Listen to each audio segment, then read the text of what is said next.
When you watch a championship team hoist a trophy at the end of a really grueling season, the narrative we hear on TV is like almost always exactly the same. Oh, yeah. It's always about how much heart they have, right? Right. We talk about their heart, we talk about their raw willpower or this, I don't know, this magical chemistry. Like they just have this mystical ability to want it more than the other guys. Which makes for a great sports movie, but reality is a bit different. Exactly. What if all of that is actually a myth?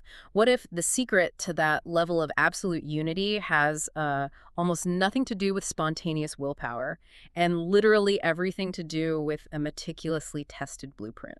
That is exactly what we're getting into today. Welcome to the deep dive. Today we are unpacking this really fascinating compilation document. It's titled Day 178, Persist and Resist. And it is a dense one, in the best way possible. It really is.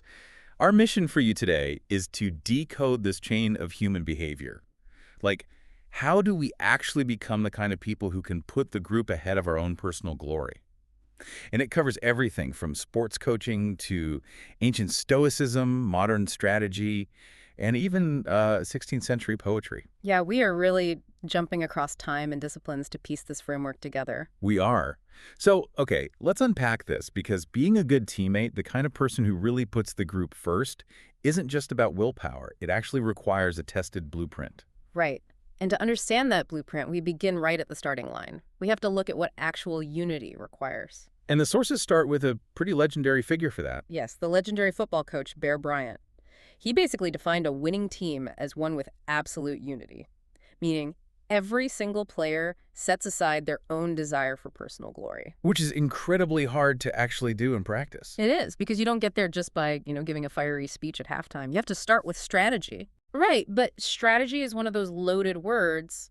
It sounds great in a boardroom, but what does it actually mean? Well, the compilation brings in insights from the modern thinker Seth Godin.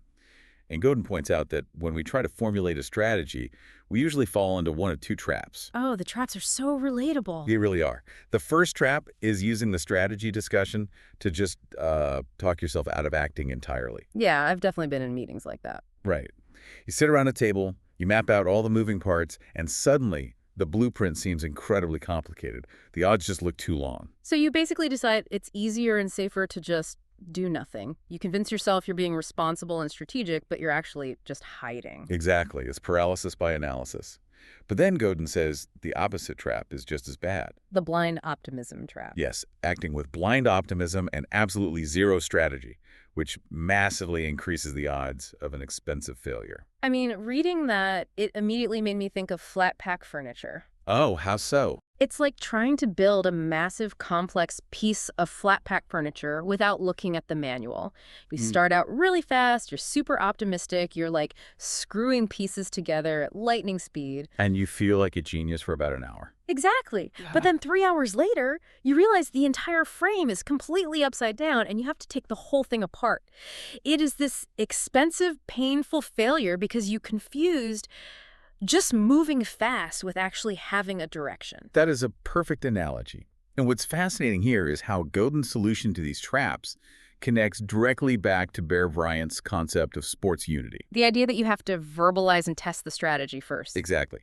Godin says you have to test the strategy before committing, because the world is full of invisible systems. Like incentives and feedback loops. Right.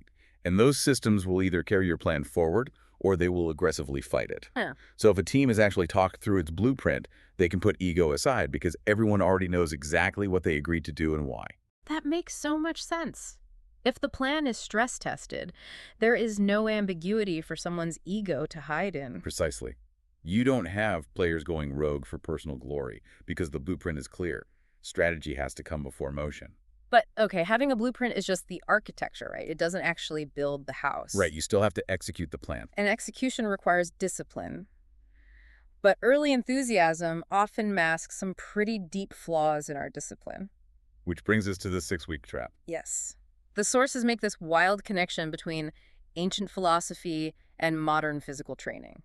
First, we get Socrates. Right, Socrates had this intense belief about physical training. Yeah, he said it's a shame for a person to grow old without ever seeing the physical beauty and strength that their body is capable of. Which wasn't just about vanity for him. It was about discovering the limits of your own discipline. Right. And then the text connects that ancient idea straight to Dan John, who is a modern strength coach. And Dan John lays out this mechanical reality of training. The 6-week rule. Yeah. He says that literally everything works for about 6 weeks, but then time just magnifies all of your deficiencies. Which is such a brutal truth. It is. But I have to push back on his timeline a little bit here. Like, is Dan John saying our habits just naturally expire after a month and a half, like physiological clockwork? Not exactly. Or are we just, like, faking it until we literally can't anymore? It is definitely the second one. Early effort basically acts like a fresh coat of paint over a crumbling wall. It merely papers over the gaps. So we are just running on pure willpower at first. Right. Any disciplined practice without full attention, like a half-tested strategy, will inevitably surface under pressure as a deficiency nobody can hide. Because the willpower battery eventually runs out. Exactly. And the sources point out one massive modern drain on that battery. Ryan Holiday's concept of screen sickness. Oh, this part was incredibly relevant. I mean, we've all felt it. It's that very specific grouchiness and disconnection you get when you've just been staring at a screen way too long. It's the ultimate example of practicing something without attention. You're just passively consuming. Yeah, and Holiday says the cure is actually really simple, though it feels hard. It's just taking a phone-free stretch of time or, going for a walk outside. Which sounds easy, but it requires actual discipline to enforce. Right, because his ultimate rule is that you must be the one using the technology, never the one being used by it. And if you're being used by it, your attention is completely fractured. You won't survive the 6-week trap. Okay, but if we are constantly training and guarding our attention against our phones and executing these complex strategies, we obviously need to rest. We do. But the sources flip our modern understanding of rest completely on its head. This was the paradox of rest.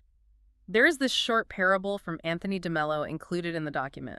The one about the disciple and the master. Yeah. So this disciple goes to his master and complains that he has never, ever experienced the profound silence the master always talks about. And the master's answer is completely counterintuitive. He tells him that silence only comes to active people. Which sounds like a contradiction. Right. So what does this all mean? For you listening, just think about it for a second. Contrast that hollow, draining feeling you get after 2 hours of passive doom scrolling on your phone. Which most of us do to relax. Exactly. We think it's rest. But compare that terrible feeling against the deep restorative quiet you feel immediately after intense physical or mental exertion, like after a huge workout or finishing a massive project. The difference is night and day. If we connect this to the bigger picture, DeMello and Holiday actually form a perfect pair here. Oh, how so? Well, passive stillness like doom scrolling is not rest, it just drains you. Yeah. Paradoxically, active engagement is what actually produces real rest. It's earned stillness. Exactly. Silence and rest are the rewards of having done the hard, focused work. And we are going to need a lot of that earned stillness because a well-rested, sharply trained mind is eventually going to face its ultimate test. Inevitable adversity. Yes. The universe is going to throw something unscripted at you. And this is where the ancient Stoics come in. Seneca gives this great advice not to make misfortune heavier by complaining about it. Which is easier said than done. Totally. But the core Stoic concept here is that adversity does not create your character. Right, it reveals it. It reveals and builds what was already forming during your training. And we get a hilarious but very real modern example of this in the text. There was a CEO of Charles Schwab who had this specific trick for job interviews. A breakfast test. Yes. He would take a candidate out for breakfast, but he would deliberately coordinate with the restaurant to mess up the candidate's order. Which is honestly a little devious. Very devious. He wanted to see exactly how they handled a totally unearned minor inconvenience, like getting cold eggs when they asked for pancakes. It strips away the polished interview mask. Right. But here's where it gets really interesting, because I have to push back on the CEO a bit. Okay, what's your take? Isn't a messed up breakfast order, like, a bit trivial?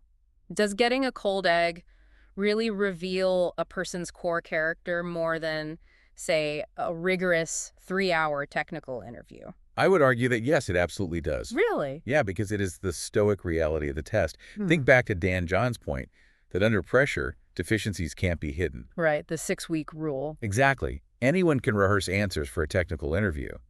But how a person reacts to a small, unscripted adversity like a rude waiter of cold food reveals their baseline emotional training. Oh, I see.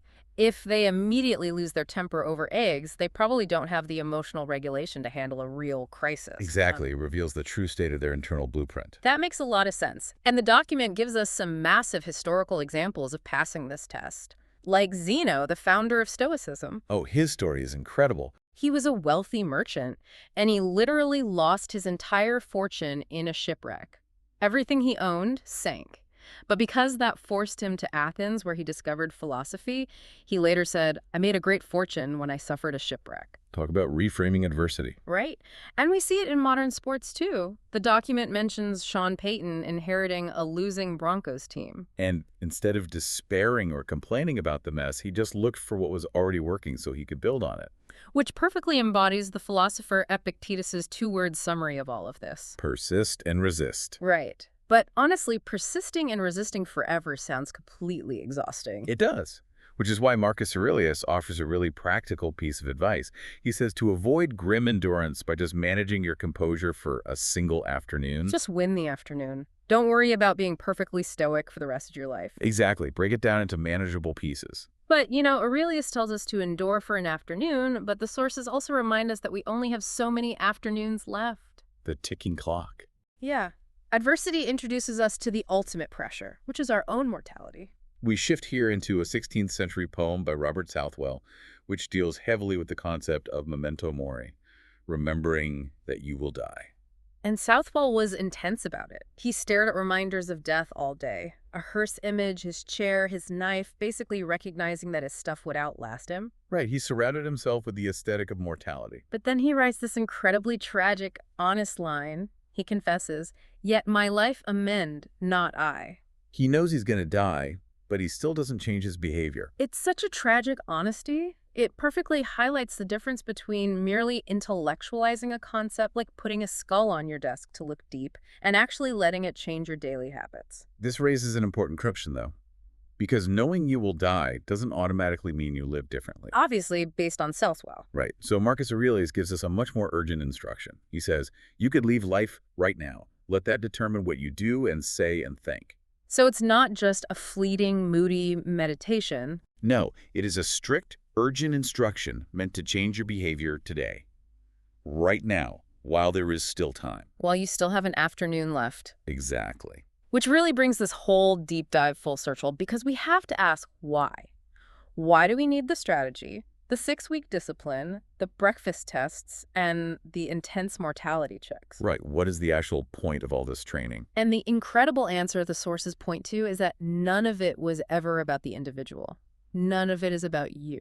We get this beautiful quote from Matthew Lucado to close things out. He says, what will matter most will be people. If relationships matter most then, shouldn't they matter most now? It's so grounding, and Esmeralda Santiago points out that you can only change yourself, one individual at a time. You can't fix the whole world. Which leads to some very practical, everyday advice in the text.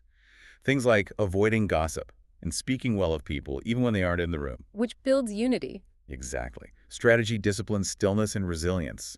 These aren't the end goals of your life. They're just the tools. Right. They are simply the tools that make a person capable of showing up well for the people who are actually there, the people in your life. So for you listening right now, just remember this.